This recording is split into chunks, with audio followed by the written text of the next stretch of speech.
Human respiratory system में जो gases का एक्सचेंज है वो जिन प्रोटीन्स के जरिए से होता है, तो उन प्रोटीन्स के बारे में लास्ट टॉपिक है। This last topic is respiratory pigments. Pigment हम किसको कहते हैं? कलर्ड बॉडी को कहते हैं। किसको कहते हैं?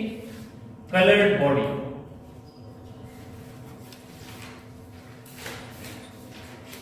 अब यहां पर ये कलर्ड बॉडी बुनियादी तौर पर प्रोटीन्स हैं। These coloured bodies are proteins, और ये प्रोटीन्स किस में इस्तेमाल होते हैं? तो these proteins are used for gaseous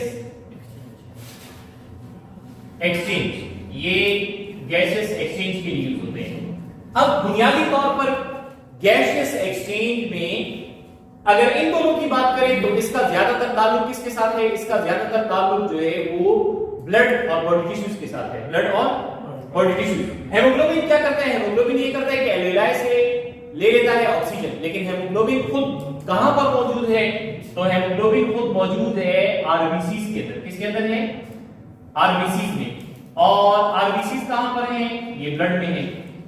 मायोकलर्स ही इस्तेमाल होता है मसल्स के लिए। किसके लिए इस्तेमाल होता है? मसल्स के लिए। यानी मसल के प्रोटीन क्या कहलाते हैं? मसल के प्रोटीन मायोफिलामेंट्स कहलाते हैं। समझ आ गई? ये उसमें जो बड़ा प्रोटीन है वो क्या है? मायोसिन प्रोटीन है। समझ आ गई? इसी तरीके से जो मसल्स की स्टडी है वो मायोलॉजी कहलाती है। MYOLOGY। Myology is the study of muscles. तो मायोकलर इस्तेमाल हुआ किसके लिए? मसल्स के लिए। सो मायोग्लोबिन ये कहां पर मौजूद है? मसल्स के अंदर मौजूद है, यानी टिश्यूज के अंदर मौजूद है। और ये खास तरह के सेल्स आरबीसीज में, और आरबीसीज कहां पर है? ब्लड के अंदर मौजूद है। दोनों तरह के जो प्रोटीन्स हैं, तो इन प्रोटीन्स का नेचर, इन प्रोटीन्स का नेचर क्या है या इनकी शेप क्या है?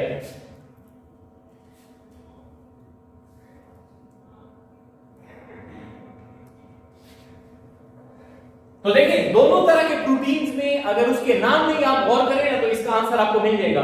ग्लोबिन इधर भी लिखा हुआ है और ग्लोबिन उधर भी लिखा हुआ है। तो पहली बात तो ये नोट कर लें कि ये दोनों क्या है? ग्लोबुलर प्रोटीन्स हैं।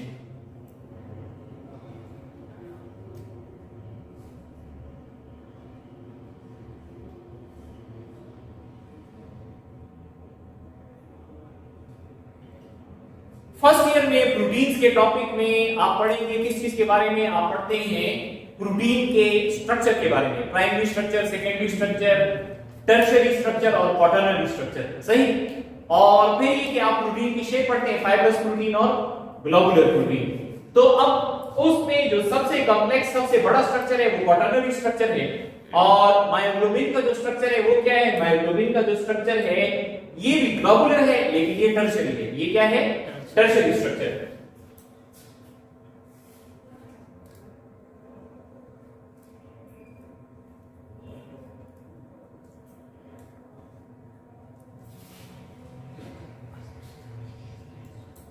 अच्छा, फिर ये कि ग्लोबुलर होने के साथ साथ ये जो प्रोटीन है इनमें अमाइनो एसिड्स की तादाद कितनी है? इनके अंदर क्या अमाइनो एसिड जो है उनकी तादाद कितनी है? और फिर ये कि इसके अंदर जो प्रोटीन के चेन्स हैं वो कितने हैं?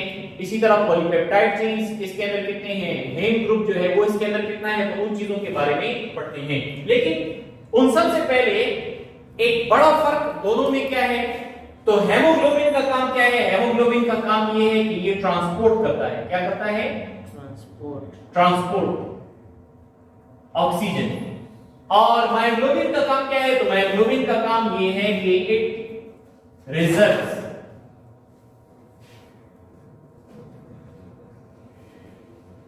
या आप कह सकते हैं स्टोर ऑक्सीजन। ये ऑक्सीजन को क्या करता है? रिजर्व करता है या अपने पास महफूज रखता है, या आप कह सकते हैं अपने पास क्या कर रहे हैं? स्टोर इसने रखा हुआ है। राइट। तो किस में स्टोर रखा हुआ है या रिजर्व रखा हुआ है? मसल्स के अंदर स्टोर या रिजर्व रखा हुआ है। और इसने कहां पर रिजर्व रखा हुआ है? तो इसने अपने पास जो है ब्लड के अंदर ट्रांसपोर्ट के लिए इसने बॉन्ड बनाया है किसके साथ? ऑक्सीजन के साथ।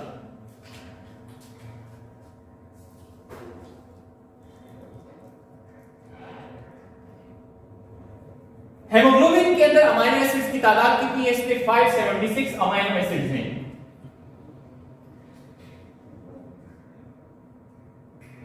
और अमाइनो एसिड्स के साथ दूसरी चीज आप नोट कर लें कि चेन्स,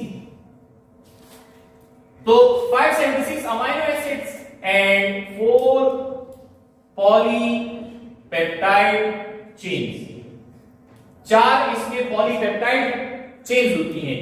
इसके अंदर क्या है, इसके अंदर 153 अमाइनो एसिड्स और 1 पॉलीपेप्टाइड चेन है।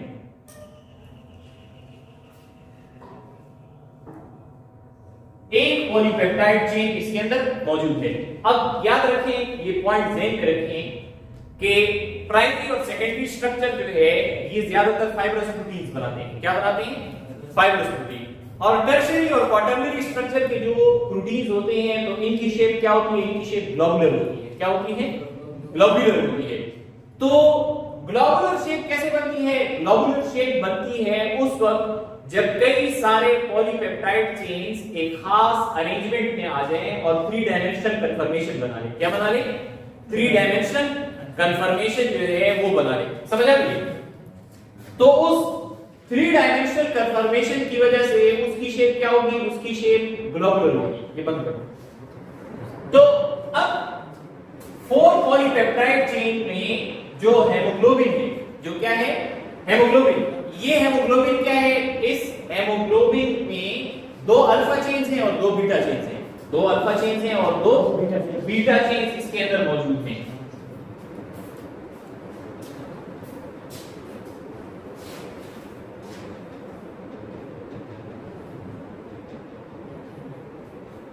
लेकिन ये 2 जो चेन्स हैं ये बड़ी बड़ी चेन्स हैं। ये 2 चेन्स क्या हैं? बहुत बड़ी चेन्स हैं। इसके मुकाबले में मायोग्लोबिन में छोटे छोटे अल्फा हेलिक्स हैं। छोटे छोटे क्या हैं? और एक अल्फा हेलिक्स नहीं है, 8 अल्फा हेलिक्स हैं।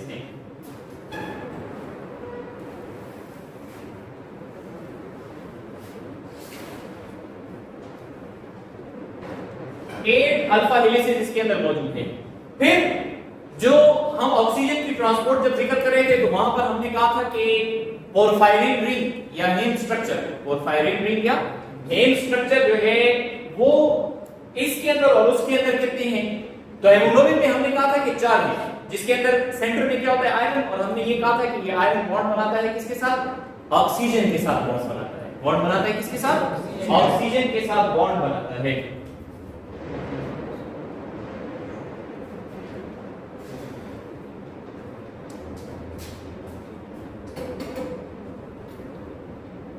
बरने बटन ची कम देखा ना, बरने बटन साफ सुथरा की रे और लाल एक मेन बटन आला समारो की।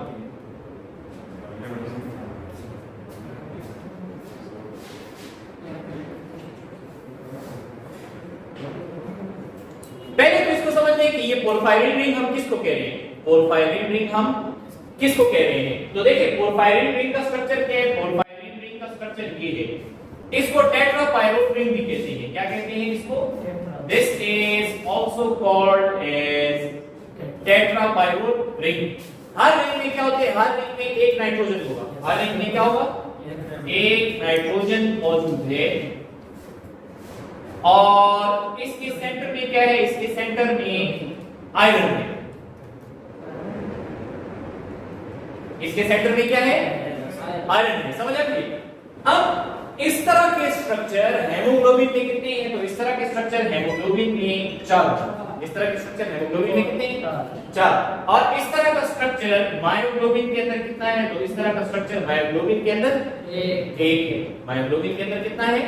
मायोग्लोबिन में इस तरह का एक स्ट्रक्चर मौजूद है। अब यहीं से आप एक और बात भी निकाल सकते हैं कि हेमोग्लोबिन क्या करता है? Haemoglobin binds with 4 oxygen molecules कर सकता है। और वो क्या कैरी करता है? एक ऑक्सीजन मॉलिक्यूल कैरी कर सकता है।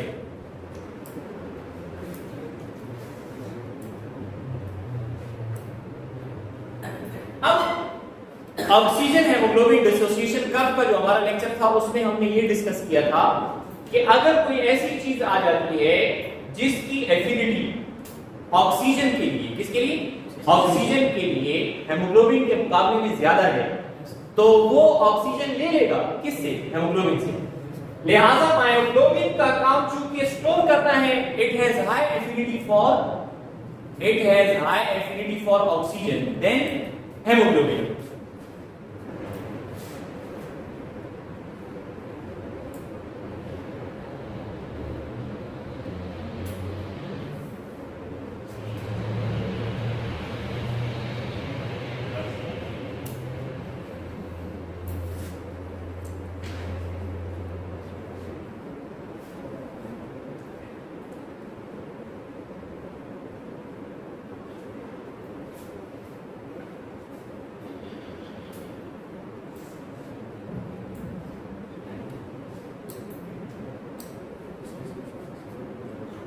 अब ये चीज को हम क्या करते हैं, ये जो पॉइंट्स है एफिनिटी वाला, इसको समझते हैं किसके साथ? इसको समझते हैं प्रॉपर फिगर के साथ। यानी हवाई बात नहीं करते, बल्कि ये कि हमें पता हो कि ऑक्सीजन का पार्शियल प्रेशर अगर कितना हो जाए या कितने से कम हो जाए तो वो क्या यूज कर देगा, वो ऑक्सीजन अलग हो जाएगा किससे? हेमोग्लोबिन से।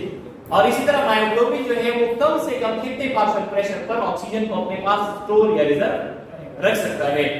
अगर ऑक्सीजन का partial pressure 60 mm of Hg से नीचे गिरता है तो हेमोग्लोबिन क्या करेगा? ऑक्सीजन छोड़ देगा। और मायोग्लोबिन जो है वो हत्ता के 20 mm of Hg तक भी ऑक्सीजन को अपने पास क्या रखता है? रिजर्व रखता है। यस,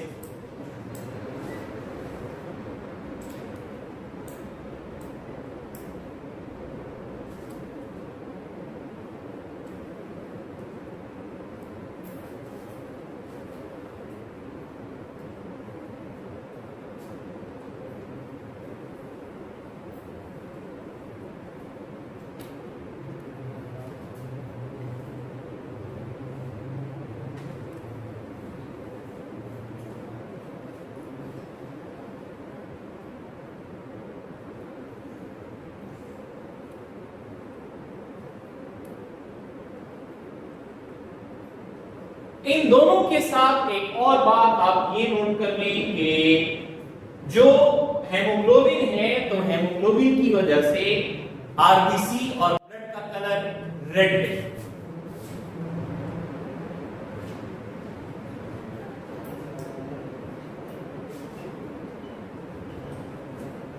और दूसरी ये कि मायोग्लोबिन तो गोश्त का कलर, फ्लैश का कलर जो है वो रेड है, किसकी वजह से? मायोग्लोबिन की वजह से है।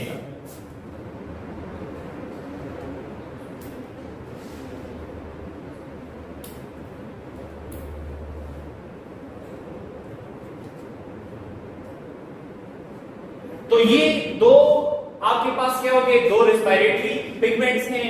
यानी बुनियादी तौर पर रेस्पिरेशन की जरूरत कहां पर थी? तो आपने यही कहा था कि सेलुलर रेस्पिरेशन की जो ऑक्सीजन की जरूरत है, जिसमें आपको एटीपी यानी एनर्जी मिलती है, तो उस ऑक्सीजन को हर सेल तक पहुंचाने की जिम्मेदारी किसकी है? ये ब्लड की है, क्योंकि ब्लड का प्राइमरी रोल क्या है? ट्रांसपोर्ट है। और ब्लड वो ऑक्सीजन कहां से लेता है? तो लंग्स से लेता है, सही। फिर वो ऑक्सीजन हर सेल तक जब पहुंचेगा, या खास तौर पर एटीपी की जो जरूरत होती है या एक्टिविटी की जो जरूरत होती है, किसको? मसल्स को। समझ आ गई? क्योंकि मसल्स को एटीपी की जरूरत इसलिए कि मसल्स का काम क्या है? मूवमेंट करना है, हरकत करना है, और ये हीट प्रोडक्शन भी करते हैं। तो मसल्स को ऑक्सीजन की जरूरत ज्यादा है, इसलिए मसल्स के अंदर एक खास पिगमेंट है जिसको हम क्या कहते हैं? मायोग्लोबिन कहते हैं। और वो ऑक्सीजन क्या करता है? रिजर्व रखता है, अपने पास स्टोर रखता है, जो कि सेलुलर रेस्पिरेशन या एटीपी सिंथेसिस के अंदर उस ऑक्सीजन को क्या करेगा? मसल्स को प्रोवाइड करेगा। लेकिन लेगा किससे? लेगा ब्लड के हेमोग्लोबिन से। और हेमोग्लोबिन कहां पर मौजूद है? So this is present in RBC. Haemoglobin की जो मजीद डिटेल है वो किस लेक्चर में होगी? तो मजीद डिटेल जो है वो फर्स्ट ईयर के लेक्चर में है, जो कि प्रोटीन्स का टॉपिक है। हेमोग्लोबिन के मुख्तलिफ टाइप्स हैं। नॉर्मल हेमोग्लोबिन होता है HbA, HbA1, समझ आ रही है? और एबनॉर्मल हेमोग्लोबिन होता है HbS, जो कि सिकल सेल एनीमिया वाला होता है। और उसमें क्या होता है? जो बीटा चेन का 6th अमीनो एसिड है, वहां पर पॉइंट म्यूटेशन की वजह से एक अमीनो एसिड डिफरेंट हो जाता है, बदल जाता है, जो कि म्यूटेशन की वजह से हुआ। और हेमोग्लोबिन की शेप एबनॉर्मल होती है, उसकी वजह से आरबीसी की शेप भी क्या हो जाएगी? एबनॉर्मल हो जाएगी। ये है उन एनिमल्स के रेस्पिरेटरी पिगमेंट्स जिनको हम मैमल्स कहते हैं। क्या कहते हैं? मैमल्स खास तौर पर। और इसके अलावा रेस्पिरेटरी पिगमेंट्स मुख्तलिफ तरह के एनिमल्स के अंदर हमें मिलते हैं, जिस पर शॉर्टली हम इंशाल्लाह कल बात करेंगे।